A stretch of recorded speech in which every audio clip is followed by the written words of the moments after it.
So we are in another very interesting spot, and I don't remember the last time we've been in this spot, probably since the iPhone 12. Now when the iPhone 12 came out, basically it was a great iPhone, whatever, it kind of had a battery issue, but the biggest issue with the iPhone 12 in my opinion was actually with the increase in price tag just by a little bit. So before the iPhone 11 was at $699, the iPhone 12 was at $799, but then it was up to $829 if you wanted it unlocked without a carrier. But now with the iPhone 14 Plus, this is another one of those awkward iPhones. Like I said, I think the last one was with the 12.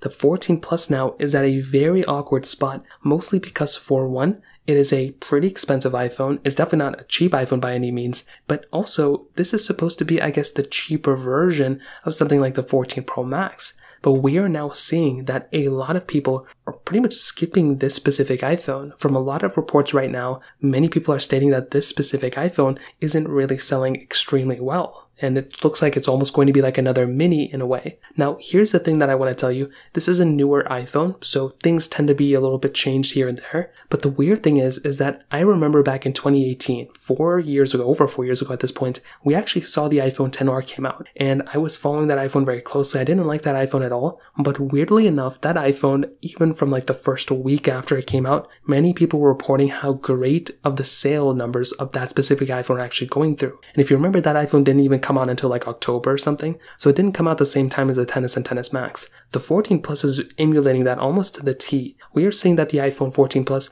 is pretty much going to be coming out in October, so in a way it's almost aligning itself with something like the iPhone, XR, but it's not the iPhone XR, it's not at the iPhone XR price tag. It's very expensive. I mean, with taxes and everything included, it's approaching $1,000, and for that, $900 price tag, what are you actually getting? You're not really getting anything crazy that even like an 11 Pro Max doesn't already have. I mean, you're getting a smaller notch, you're getting a camera. Like, I understand what they're trying to do, but I think at their core, with it containing and maintaining the same chipset as the year before, with it maintaining pretty much the same display with no ProMotion, big notch, like, you might as well just go ahead and buy an iPhone 13 Pro Max that came out the year before for substantially cheaper in the used market. So there's really no reason to buy something like a 14 Plus when you can spend $200 more on the 14 Pro Max, or you can like save an extra $100 or $200 if you just go and buy an iPhone 13 Pro Max in the used market. Personally, I think my iPhone 13 Pro is much better than the iPhone 14 and 14 Plus,